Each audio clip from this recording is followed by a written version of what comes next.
能够连续飞行10个月，一生都在边睡边飞的雨燕，该如何繁衍后代？你知道自然界中飞行速度最快的鸟类吗？它们的一生基本都在天空中度过，同时也被称为飞行时间最长的鸟类。甚至有人说，这种鸟根本没有双脚，它们一生中唯一能够落地的时候，便是它们生命的尽头。既然如此，那么它们究竟是何方神圣呢？虽然这种鸟类的存在听起来十分不可思议，但它们却是实实在在存在于自然界中的。这是一种名为雨燕的鸟。根据专家的研究发现，它们最长可以连续在空中飞行10个月的时间，并且在这个过程中，无论是进食还是喝水，都能够在空中完成，拥有着如此特殊的能力。雨燕究竟是怎么做到的呢？对于其他鸟类来说，想要获得食物就不得不停止飞行，但是雨燕却完全不用。这是因为它们的主要食物是一些空中的飞虫，所以在捕食的时候，只需要借助翅膀的力量，向猎物所在的地方进行俯冲，就能够精准地将目标吞入腹中。甚至补充水分的时候，也只需要张开嘴从河面上掠过，就能够轻松完成饮水任务。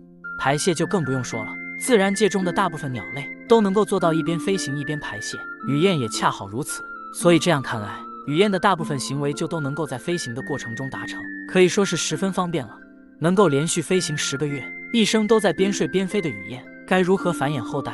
众所周知，所有的物种都需要日常休息，否则很难让自己长时间保持在清醒的状态之下。既然如此，那么如果雨燕想要睡觉，它们又该如何是好呢？雨燕拥有着特别强悍的翅膀，所以它们在飞行的时候并不会太吃力，并且当它们飞行到一定高度的时候，就可以切换到滑行模式，这样一来，飞行就变得更加轻松了。所以在这个时间里，雨燕是可以根据自己的需要来进行暂时休整的。值得一提的是，雨燕的睡眠方式非常特别，它们在长时间的进化过程中，将自己的大脑分成了2个部分，其中一半能够在它们睡觉的时候保持清醒，从而控制自己的飞行，并且雨燕的休息时间并不多，基本上没有长时间的睡眠，所以即便是在空中也能够在休息的同时保证自己的安全。既然雨燕拥有着如此强大的能力，那么它们在发情期时的交配繁衍也能够在空中进行吗？虽然听起来有些离谱，但是雨燕发情期时同样是可以在飞行的过程中进行交配的。其实这是因为鸟类基本上是通过泄殖腔来完成受精的，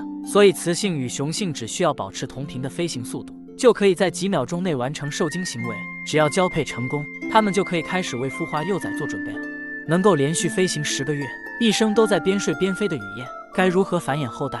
不过要知道的是，雨燕孵化幼崽在空中无法完成，所以它们的繁殖期也是它们1年之中为数不多能够停止飞行的时候。在雌性成功受孕后，夫妻2人就会选择一个合适的地方，开始搭建自己的巢穴。在这段时间内，他们将会把自己所有的注意力全部都放在自己的幼崽身上。由于雨燕幼崽刚出生时不会飞行，所以他们就会耐心地进行教导，一直到幼崽能够独立飞行，然后他们就会重新启程，开始自己新一段的飞行之旅。既然如此，那么雨燕为什么坚持长时间的飞行？难道它们真的没有脚吗？其实雨燕并非真正的无脚鸟，而是它们的脚由于长时间不使用，所以变得越来越小，逐渐无法支撑它们的身体。所以在这种情况下，如果雨燕一旦降落在平地上，那么它们很难靠着自己的双脚重新起飞，并且在这个过程中很容易吸引到附近其他生物。如果无法及时躲避，那么等待它们的就只有死路一条。这也是为什么雨燕在筑巢的时候往往会选择悬崖峭壁的原因，因为只有这样，